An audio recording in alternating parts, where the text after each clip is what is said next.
every record. We will be following every single jump, every trophy, every wicket break, every breakaway, every cross,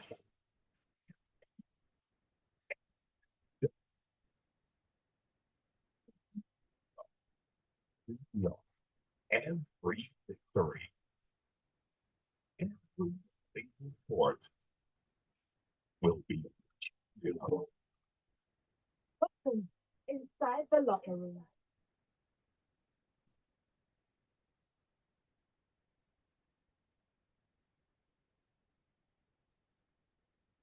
It's time for some action, some bants, analysis, as well as the updates on what's happening in the world of sports, from the football to the tennis to the Formula One and more. Welcome inside the locker room right here on Smooth Breakfast on Smooth 98.1. Mondays, Wednesdays, and Fridays, 8:15 a.m. That's how we do it right here. My name is Oluwaseun. And you know, this is not going to go on without the introduction of the Queen herself. Please welcome the one and the only Tega Supreme. Good morning. Okay, we shouldn't be starting too excited this morning because over the weekend we lost George Foreman. Yes, if you remember the rumble in the Jumbo, George Foreman, the great boxer. So he passed away over the weekend. So first of all, that's what we do in the locker room now. We acknowledge what a great athlete and what an impact he made in boxing and even in sports in Africa, because that rumble in the Jumbo couldn't have been easy. But he was one of the greatest. Unfortunately, he met somebody called Muhammad Ali who had a tactics. I keep saying it.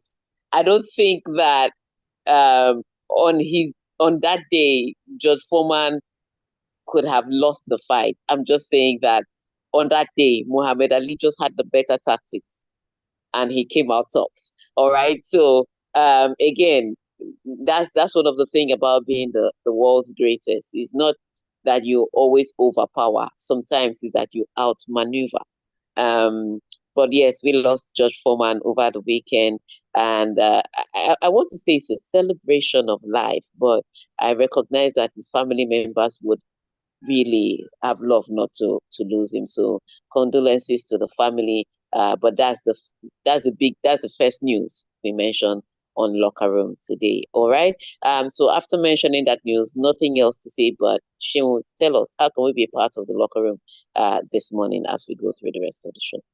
Well, the OGs, the regulars, know that your WhatsApp line is the first place you should go, which is 0809 444 0981. That's the number you send your WhatsApp messages to. 0809 444 0981. But you can join us on YouTube and be and chill with the likes of Uchenna Nwokoye, who I am certain would have sent a message. That is at Smooth 981 FM Lagos. At Smooth 981 FM Lagos. All righty. Tega. So no, so after the numbers, those are numbers to send your messages into. Sheon, let's go in the first story. Right. On Friday, Victor Simmons brace made sure that Nigeria defeated Rwanda 2-0 comfortably at the Amahoro Stadium in their World Cup qualifier. Yeah, that's what happened on Friday. Yes, defeated him in front of their president. And that was the scary part because Super Eagles were going cold, and I just saw Paul Kagame with his granddaughter. I said, "Oh, these players are going to play completely differently." And they tried, but the gap in quality was just obvious. And this is all what we're saying. We're not, as much as we say we are giants of Africa, and as much as we like to brag, as Nigerians, we can talk down anybody, outpost anybody on social media. But more importantly, on paper, when you look at the names of the players on the Super Eagles team and the names of the players on some of the teams that we've dropped points to, Rwanda, Zimbabwe, it's just like Lesotho. These people on a normal day, they shouldn't be, in the same sentence with us. And so that has been the frustration, that the Super Eagles hasn't really lived up to hype. But on Friday, they did live up to hype. Nigeria getting the 2 goals and the 3 points that they need to climb at least 1 spot higher in the group. But that will not be of any consequence if tomorrow, when Nigeria take on Zimbabwe, we do not completely destroy them. Because Nigeria is so far behind. Remember, I said they were 5th on the table. They had only 3 points from 3 matches. The team we are looking to contend with is South Africa, who are on 10 points now after defeating Lesotho. So we are looking to catch that gap. So it's a tough one to ask. Nigeria, 6 points from 4 matches so far. Really, really tough. So we have to do the job on Tuesday where we face Zimbabwe in Uyo. Now, like I've always said, playing at home is tougher for the Super Eagles. For some reason, they are a little more apprehensive. They are a little more nervous. And you know the Nigerian crowd, they're like, look, I've come to this stadium. Even when the ticket is free, they're like, look, I wore t-shirt and came to this stadium. You must win. So there's a different level of pressure on the Super Eagles. They play a little bit with some caution, not because they don't want to win, but because they are apprehensive that, oh my God, we are playing in front of these fans that can abuse our lives if we don't win. And so I'm going to appeal to everybody that is going to the stadium, everybody that is posting before then. Let our support push them to victory. Let our support not pull them from it. Okay, so I'm trying to temper my words with some wisdom. Let our support be the kind of support that pushes them to victory. All right, because we all would like to go to the World Cup. I know for some people that say it's just football. No, it's those footballers' career. It's my career.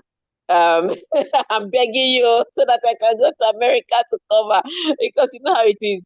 FIFA would most likely give teams that cover that have qualified for the World Cup will most likely give their journalists first priority over teams that have not. It's not that they won't give us, it's just that they'll prioritize those that have qualified.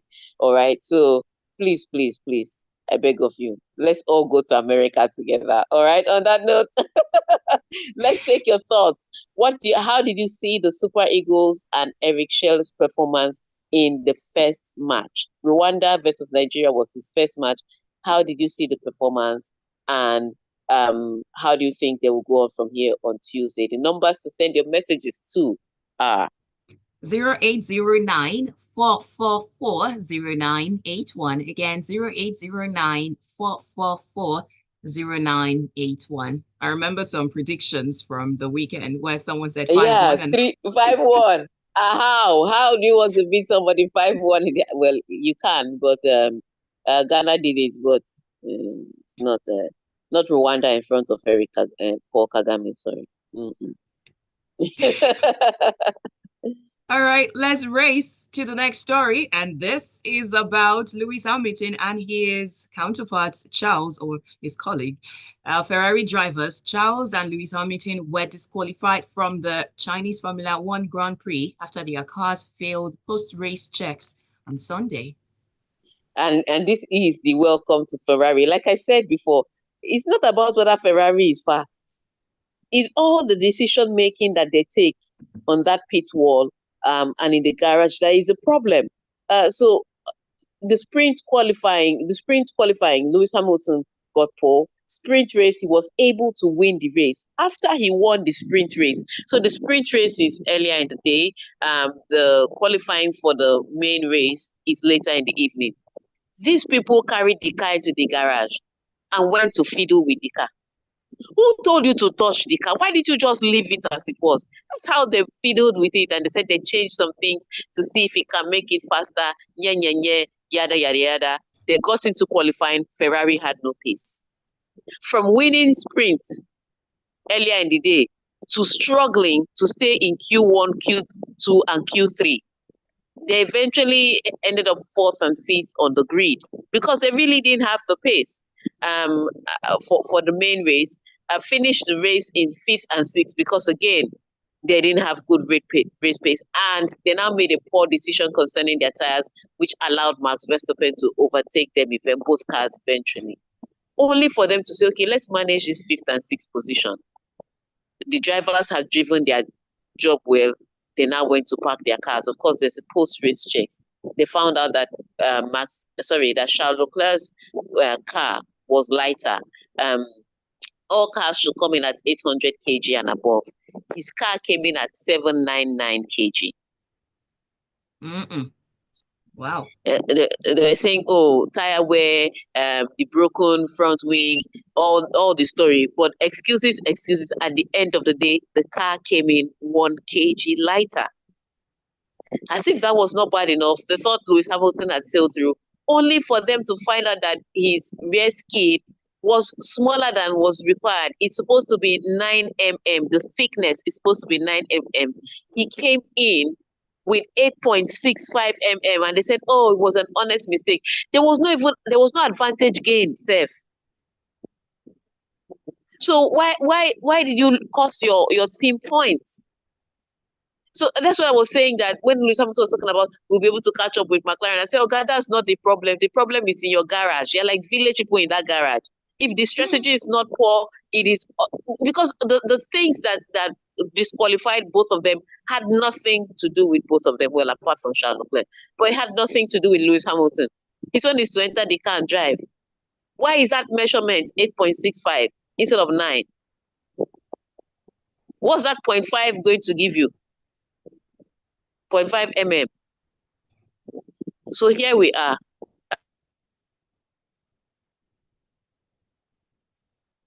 Are you still there?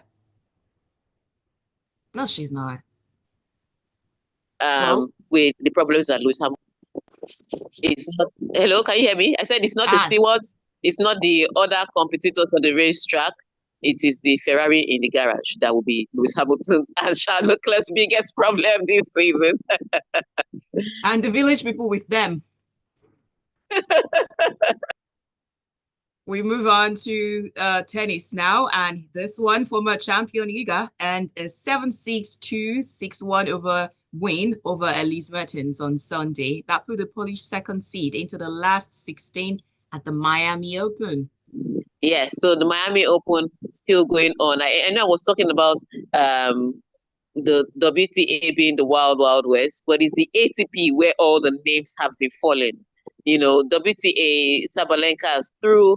Madison Keys was the only other scalp to be taken. She was knocked out by a Filipino, Alexander Isla. So she's out of the tournament. That was shocking. First of all, by the person she was knocked out of, but secondly, because of the form that Madison Keys has been in, and that got her to win the Australian Open. It was tough to see that she was going to be knocked out by at this time in straight sets too. So that was the only shock so far. Iga Swiatek made it through. They've specified the fact that she had to fight back a little. She had an early break, then was broken back, and eventually won the first set in a tiebreaker. So I think that for me, that was the closest thing coming to a shock in her match. So Swiatek is through, Sabalenka is through. On the women's side, they are great. On the men's side, though, there was nothing that didn't happen. So Medvedev comes into his first match and he's knocked out by Munar. And just whilst we are recovering from that, Carlos Alcaraz is knocked out by David Goffin in his very first match after taking the first set, which was shocking. So it has raised the questions about whether he should change his coach or whether he should still be his coach. Remember one time I said on the locker room that his coach is fast becoming his father as opposed to becoming his coach.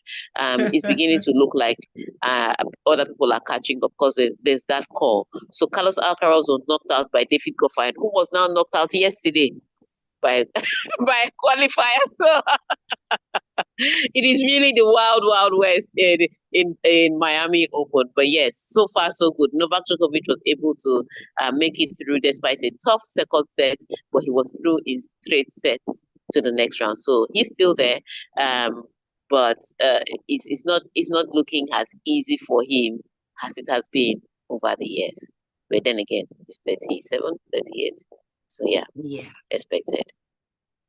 Well, what a break, and we will be right back. You are listening to Locker Room on Smooth 98.1. Sure, are there messages? Sorry, somebody On, was trying to call me okay. on the so On just the Nigerian messages. no, we don't have Nigerian messaging. We don't have the Super Eagles messages. Mm-mm. So you're not that patriotic.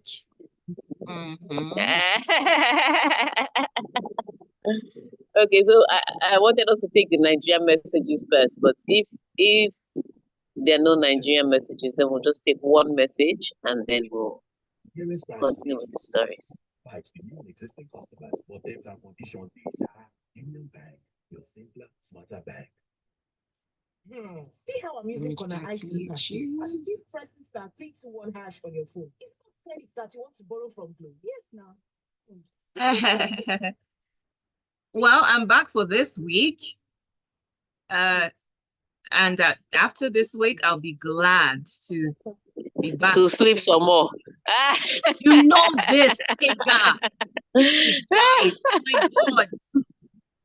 Breakfast has messed up my life. I know. Waking up at 4 every day when I'm not a witch who's about to make a sacrifice of something. I'm counting down to Friday. Yeah, but funny, it's just that every time I talk to people, they say that once they're up that early, the rest of the day is a bit iffy. Meanwhile, I would have thought that having an early morning show leaves you with the rest of the day to do much. Actually, yes, I cannot even deny that. I love the fact that I get to start my day early and I get to achieve much these days because I'm looking at it and I'm seeing so much. I'm looking at my to-do list, so much that I've been able to do. However, the sleep messes with me. Sometimes I'm having intermittent brain freezes and I'm wondering how old I am. Yeah, is it changing? Time zones. All right. Are we back? Yeah. We are back. 33 minutes past 8 o'clock. You're listening to The Locker Room right here on Smooth 98.1. We love music, we love life, we love sport, and you're welcome. WhatsApp line to send your messages to is 0809 444 0981. Again, 0809 4440981. You can join us on YouTube and have a party with Uchenna, with Ibrahim, with Kunle, and yeah, it's always fun on YouTube. At Smooth 981 FM Lagos is the handle that you're searching for. You can click and join the live stream and also drop your comments using the live chat option. And we shall do a message from Uchenna Nwokoye and then go on to the next story. Of course, the queen of the locker room is very much with us. So Uchenna says, Spain versus Holland, what a match. End-to-end stuff. France had to dig deep to get the job done. Yamal and Dembele in hot form. Portugal versus Denmark, another tight game. The semis would be a good watch. Okay, yeah. Now that Uchenna has launched us into it, let's talk about how Spain claimed a 5-4 penalty shootout win over the Netherlands at home on Sunday to reach the Nation League final, the semi-finals, after the second leg of their three-league contest ended 3-3 to leave the tie level 5-5 on aggregates. This one, I swear this one, both teams meant each other. So remember when we previewed this tie, and I was talking about how Spain is a team in better form, how Spain is a team. I mean, they just won the Euros. They haven't lost. They have a winning, no, not a winning streak, but they haven't lost in a streak. I think it was 11 or 12 games. I was talking about, I was waxing lyrical about Spain, but I left room that the Dutch are climbing up, and this is football, anything can happen. And some people came out to tell me that nothing, the Spain will completely obliterate the Dutch. Shock. And so the first leg ended in the 2-2 draw. Remember that Spain had to fight back into that one even to come out with a draw, and they had to do that with numerical advantage. Albeit when they got into the second leg that was played at the Mestalla last night, I know some people would have thought, okay, whatever was happening, Spain may have been sleeping in the first leg. They're going to come to the second leg and they're going to win. And they may have thought that they were going to be proved right after Spain took the lead via the first penalty. But the Dutch fought back. Every time Spain scored, the Dutch scored back. They're like, anything you can do, I can do better. and that's how the match went. It ended 2-2 in 90 minutes. And then in extra time, Lamine Yamal scored a goal. And whilst we're applauding the brilliance of Lamine Yamal, Spain gave away another penalty. And the match ended in 3-3. Then they go into the penalty shootout. And in the penalty shootout, the Dutch missed one. Spain, again, this time in Lamine Yamal, missed one. So the Dutch missed one, and we thought, okay, Spain are definitely through. Then Lamine Yamal's penalty he didn't miss it. The goalkeeper caught it in his hand. That's the worst kind of thing to happen to your psyche. When a goalkeeper, he doesn't parry your penalty, but he catches it and cradles it in his arm. That means that your penalty had no power. Your penalty had no reason. I don't know what language other language they use in Jay-Z, but your penalty had no swag for the goalkeeper to catch it. It was not giving. It was not giving. And so it came down to sudden death penalties. And Pedri, who had missed a penalty in this UEFA Nations League qualifier earlier, not in this fixture, but earlier, eventually was the one that won it for Spain. So yes, it was a tough one. And Spain knew that they met a tough team. The Dutch can be happy with their progress because they dragged Spain all the way to sudden death penalties. But the Spanish team will now be wary that, okay, we are not as far ahead as we thought we were. I think they'll be cautious now for that April tie that they're going to have against the French. Yeah, speaking of the French, goalkeeper Mike saved twice in the shootout as France beat Croatia 5-4 on penalties on Sunday after the UEFA Nations League quarterfinal tie and ended 2-2 on aggregates, sealing a place in the last four in June. Now, this one was equally crazy. So remember, Croatia had won at home by 2-0. And then last night, the French came back and made it 2-0. In fact, I thought after the French got the second goal that they were going to be able to win it from there, but they couldn't. Then this one gets all the way to penalty shootout. Now, the penalty shootout was crazy because Croatia missed 2 penalties. The goalkeeper or the French goalkeeper, it looked like the French were going to take it. Then they missed the penalty. Then the last penalty that was supposed to win it for the French. And everybody was shouting, Theo Hernandez is going to score this. He's going to score this. My guy skied the penalty. You know how you're so sure that somebody will do something, and that's when the person will disappoint you. The guy skied the penalty. So both teams now missed 2 penalties each, and then it came to sudden death.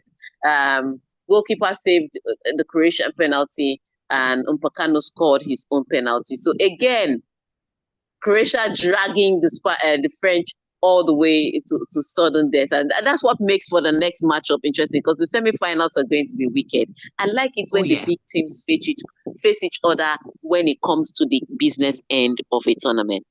So this is France versus Spain. No better selling point for the UEFA Nations League. I used to call this one a money-grabbing scheme by UEFA. But their money-grabbing scheme has become my entertainment. I can't fault them too much. So yes, it's Spain versus France in the first semi-final of the UEFA Nations League. The next semi-final, I think, is Portugal versus Germany. But let's hear their stories, how they got there. Oh, yeah. So Portugal's Francisco Trincao came off the bench to score twice. And Cristiano Ronaldo also netted as they beat Denmark 5-2 after extra time on Sunday for a 5-3 aggregate win that will send them through to the Nation League semi-finals where they will face Germany.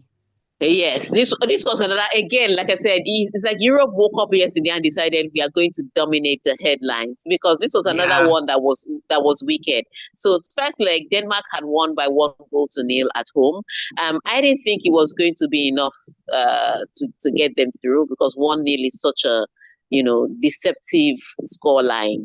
But they go to Portugal and they scored again, and for me, it was the fact that they were scoring in Portugal against the Portuguese with Cristiano Ronaldo at home. Cristiano Ronaldo missing a penalty earlier in that match, but coming in to score again in that match. But when Denmark scored their second goal, I thought that they would have the not the common sense, because they tried.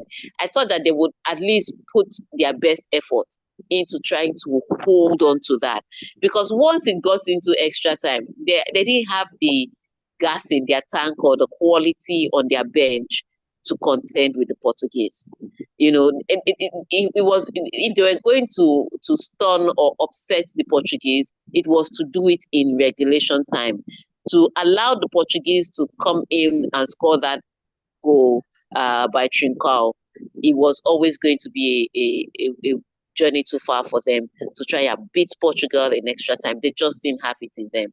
Not on the bench, not on the pitch, not in their gas tank. So they did well to push it to extra time. But yes, at the end of the day, the team that everybody expected would come out of this fixture came out of this fixture convincingly. And this side even going to penalties. Extra time, Portugal finished the job. And on a final European affair note, Germany squandered a 3-goal lead to draw 3-3 against Italy on Sunday, but they still earned a nerve-wracking 5-4 aggregate victory and a spot in the Nation League. Yeah, this was the only match that finished in 90 minutes. This one, yes, it was the only one that finished in 90 minutes. Every other one went into extra time, and then the first semi-final tie went into penalty shootouts. But this one ended in 90 minutes. And it was ridiculous how it happened, because 3-0 in the first half. Germany were certainly running away with it. They were playing at home. They were 3-0 up in the first half. It should have been game over. At least that's what everybody thought. Then Italy comes in, scores in the first minute of the second half with Moise Kean. And it still didn't wake the Germans up. Then Moise Kean scores again. And it still didn't wake the Germans up. And then Moise Kean scores the third goal. In fact, Italy looked like they were going to be able to drag this into extra time, because they had this opportunity to score the fourth goal and they squandered it. And so ultimately, the Germans survived in a tie that they were completely dominant in and completely ahead of. And it's a thing that they're going to have to look back on, that, you know, when we get to 3-0, we shouldn't be comfortable, because it's so easy to get carried away. They won the first leg 2-1 in Italy, came home and they were leading by 3-0. It's understandable that you take your foot off the accelerator, but to take your foot that much off the accelerator up to the point that they were now surviving to qualify, that was the most ridiculous thing. So it's something that, you know, the German coach has to look at, and the German team players have to look at, because that was it almost gave a heart attack to the people that were watching, but they were able to make it through. So second semi-finals, Portugal versus Germany. First semi-final, Spain versus France. Yeah. Do we do some messages, or we talk about that person being sacked? We have to do some message. Let's just round up with the sack. All right. So that we know that we have mentioned it. All right. So in case you missed it with all the drama that was happening in the UEFA Nations League and the World Cup qualifiers, Juventus have sacked Thiago Motta and they've replaced him immediately, which means that rumor that they had been looking to replace him since was already there. So they've replaced him immediately with Igor. And so Thiago Motta, I think Bologna was just a good fit. It was a good learning curve. But the problem with a lot of people, just like a lot of artisans, once they can knock a table together, they think that they are furniture designers. And that's what happened to Thiago Motta.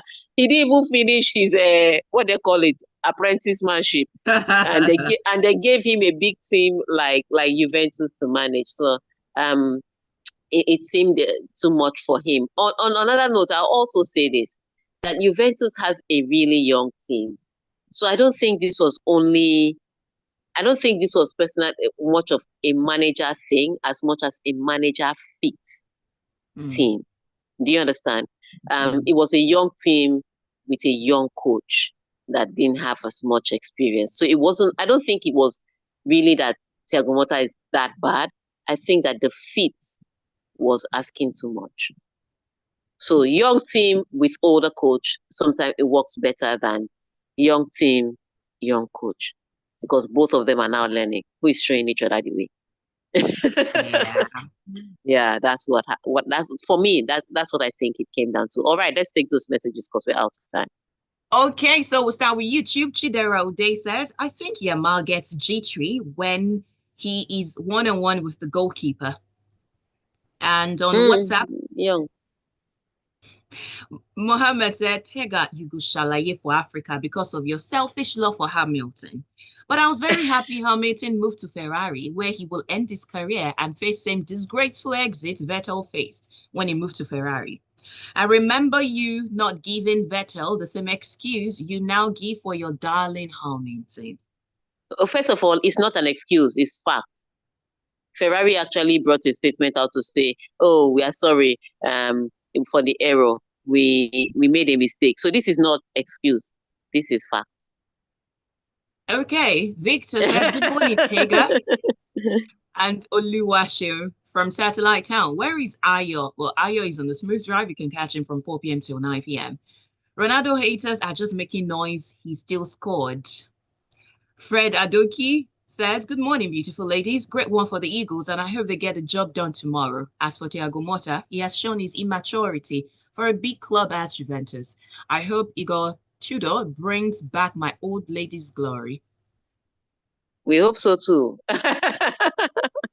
And Taya says, goalie hugged his shot like a baby. It ended in praiseworthy penalty. So I'm running from that name you have pulled there. Celebrated his team win too soon. Igor, it's alive, master. Frankenstein Juventus is alive. Wow. Tayo is something else. Yeah. Jokes and lines for days. I'm telling you, Ayo said I will block you one day until he waxed lyrical about Manchester United. Then he was okay. So we forgive. We don't judge. Okay, we're done. And All that's right. it. That's it on the messages part. Thank you so much for sending your messages via WhatsApp. Thank you for streaming on YouTube. And thank you for tuning into Smooth 98.1 FM to listen to the locker room. So we'll come your way again on Wednesday when hopefully the Super Eagles would have concluded the job in Uyo. Yes. Because we have to all go to America like Eddie Murphy.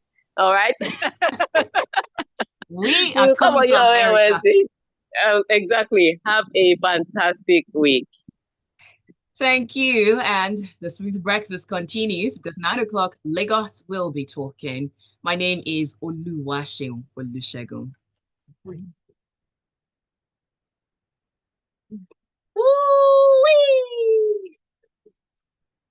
Thank you. Have a lovely morning. Will be.